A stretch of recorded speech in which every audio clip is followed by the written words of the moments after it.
Hello guys, lecture two का start करते हैं। लेक्चर टू का टॉपिक है कि introduction to assembly language. Introduction to assembly language में हम देखते हैं कि असेंबली लैंग्वेज जो है वो लो लेवल प्रोग्रामिंग लैंग्वेज है। अब लो लेवल प्रोग्रामिंग लैंग्वेज क्या होती है?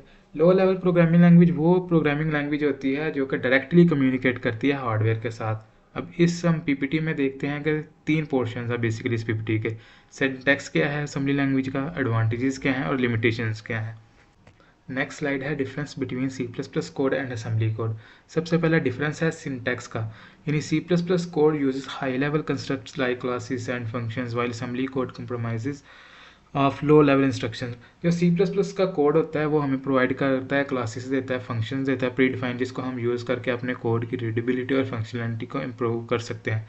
जबकि जो असेंबली का कोड होता है वो हमें क्लासेस और फंक्शंस नहीं प्रोवाइड करता।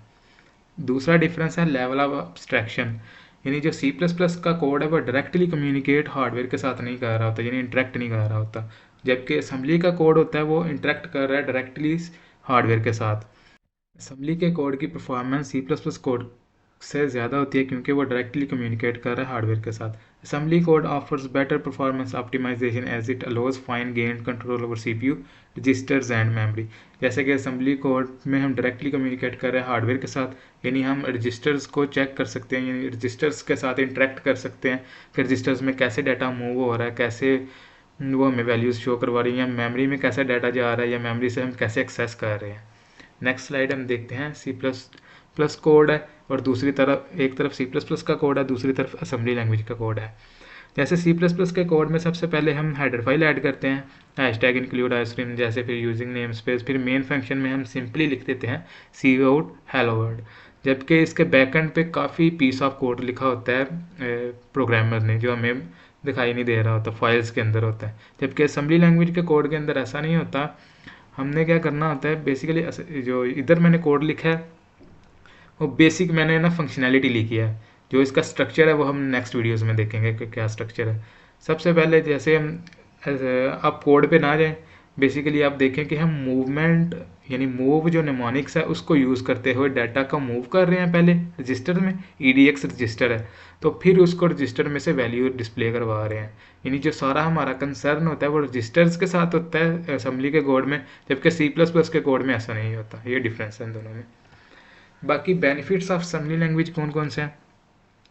सबसे पहले बेनिफिट है कंट्रोल ओवर हार्डवेयर। जैसे कि हमने बात की है कि हार्डवेयर के साथ इंटरेक्ट करती है assembly language. Assembly code allows direct manipulation of hardware components enabling precise control and customization. जैसे कि रजिस्टर्स में हम डाटा मूव कर सकते हैं, मेमोरी में से चेक कर सकते हैं कि मेमोरी कंज्यूम कितनी हुई है, या मेमोरी कितनी बच गई है, या मेमोरी में कितना डाटा हम मूव हुआ है या कितना रह गया है।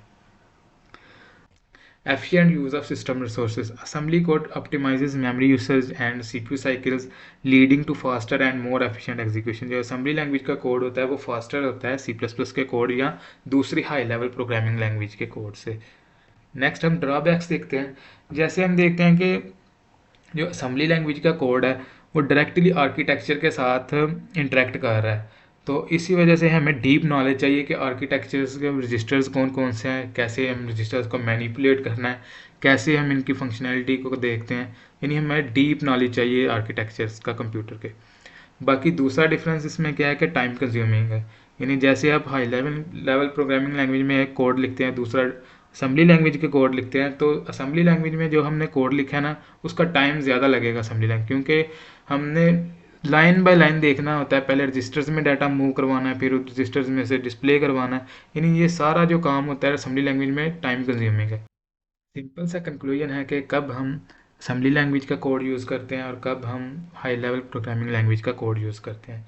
यानी कहाँ पे अप्लाई होगा असेंबली लैंग्वेज का कोड और कहाँ पे अप्लाई होगा सी प्लस प्लस का कोड। असेंबली लैंग्वेज का कोड हम अप्लाई वहाँ करेंगे जहाँ हमारे सिस्टम रिसोर्सेज लिमिटेड होंगे और हमारा जो परफॉर्मेंस या क्लाइंट को परफॉर्मेंस चाहिए होगी हाई वाली। हाई परफॉर्मेंस के लिए हम असेंबली लैंग्वेज का कोड यूज़ करेंगे, और जब नॉर्मल यूज़ के लिए हम दूसरी हाई लेवल प्रोग्रामिंग लैंग्वेज का कोड यूज़ करते हैं।